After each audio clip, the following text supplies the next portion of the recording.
Sziasztok, ciao a tutti! L'altro giorno tutti abbiamo assistito al teatrino della politica al Senato, le telefonate per raccattare i voti dei volenterosi costruttori, cioè dei traditori opportunisti e voltagabbana, discorsi in aula allucinanti e lontani anni luce dalla quotidianità degli italiani, abbracci di gruppo mentre l'economia in parte è ferma per le misure di restrizione volute magari dagli stessi politici, ed infine la sceneggiata di Ciampolillo, ex 5 Stelle, e Nencini, socialista, riammessi al voto con il VAR come nel calcio, una cosa incredibile. Chissà perché poi farsi notare così, cosa ci sarà dietro, lo scopriremo. Insomma, il governo Conte bis, globalista, europeista della società aperta, è salvo, anche se molto più debole, dopo l'imboscata di Renzi, di Italia Viva, l'Italia vivacchia. Un rapido ringraziamento a Giorgio che continua a supportare il canale mensilmente.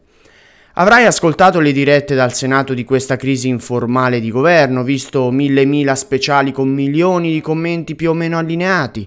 Il Maggiaro ti porta il racconto della stampa ungherese conservatrice di quella che è stata e che sarà una crisi per ora poco spiegabile.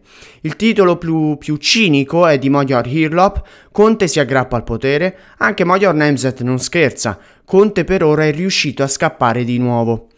Il pezzo più interessante, perché più soggettivo, commentato, è proprio quello di Magyar Nemzet. Si legge: il presidente del Consiglio Giuseppe Conte è sopravvissuto per un capello, cioè è stato un voto sul filo del rasoio. Nonostante gli sforzi, non ha raggiunto la maggioranza assoluta, a quota 161 senatori, solo 156 con 3 senatori a vita e irresponsabili, tra cui 2 di Forza Italia, forse una manovra di Berlusconi per inviare una piccola pattuglia nel governo, anche se poi ha espulso questi esponenti dal partito. Vedremo.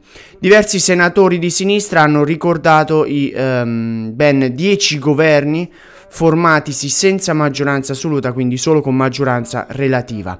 Conte è già stato al Quirinale da Mattarella, un presidente della Repubblica piuttosto assente, questo bisogna dirlo. Il Messaggero ha parlato persino di PD e 5 Stelle pronti a sfiduciare Conte per un nuovo premier. Ecco, l'importante è non votare, dare la parola ai cittadini, mantenere gli stipendi. Conte, per evitare lo sfratto, ha detto di voler rafforzare ulteriormente il governo, cioè trovare altri senatori per non andare sotto già alle prossime votazioni, un esecutivo che barcolla come l'Italia. Il tempo che ha è poco, 2 settimane circa, con un paese messo male economicamente, con ben altri problemi più gravi. Il giornale ungherese dà uno sguardo sul centrodestra. Salvini si rivolge a Mattarella: non può assistere inerme alla formazione di un governo debole che fa affidamento sui transfughi volenterosi, dice, a cui si promettono le poltrone nei ministeri e incarichi. Chi chiede più energicamente le elezioni è la Meloni, Giorgia Meloni, che sarebbe l'unica col suo partito a guadagnare seggi nonostante il taglio del numero dei parlamentari, almeno secondo i sondaggi. Magyar Nemzet ha intervistato Teresa Bellanova sulle cause che la avrebbero spinta a lasciare il Ministero dell'Agricoltura. Lei, come sapete, è renziana di Italia Viva. E dice: il paese non deve solo occuparsi di emergenze ma creare posti di lavoro in vista dello sblocco dei licenziamenti. La cooperazione è impossibile con Conte, da luglio avremmo voluto dare il nostro contributo, decidere anche noi sulle questioni importanti. Per esempio un vero cronoprogramma sul recovery fund europeo, il recovery plan.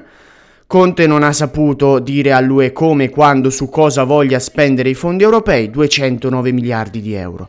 Conte, sulla base di un programma politico inesistente, è riuscito a raggranellare, dice l'ex ministra, solo 3 voti dai senatori a vita. Quindi una manciata di voti che tra l'altro i senatori a vita non partecipano all'attività parlamentare normalmente nella vita di tutti i giorni parlamentare. Conte è ambizioso, ma non si può, senza maggioranza e idee, governare un paese. Ecco, tutto molto belle queste parole, ma perché Italia Viva si è astenuta e non ha votato no alla fiducia? Arriva la riflessione di János Dolma, inviato a Roma, sull'estrema instabilità dei governi italiani, della politica tutta in Italia. Negli ultimi 75 anni di Repubblica si sono succeduti 66 governi. Su 29 presidenti del Consiglio solo De Gasperi e Berlusconi hanno completato il quinquennio, il mandato. Durante la Seconda Repubblica, dal 94, ci sono stati 16 governi e 10 premier. Una durata media di governo di 617 giorni solo. Dopo ogni elezione si arriva anche a 3 mesi di trattative per formare un governo, per designare i ministri e gli altri membri anche 5 mesi. L'Italia paga un prezzo enorme per l'instabilità estrema e il costante cambiamento degli esecutivi. È impossibile definire una direzione politica, dunque anche le relazioni internazionali sono più complicate da definire rispetto ad altri paesi europei.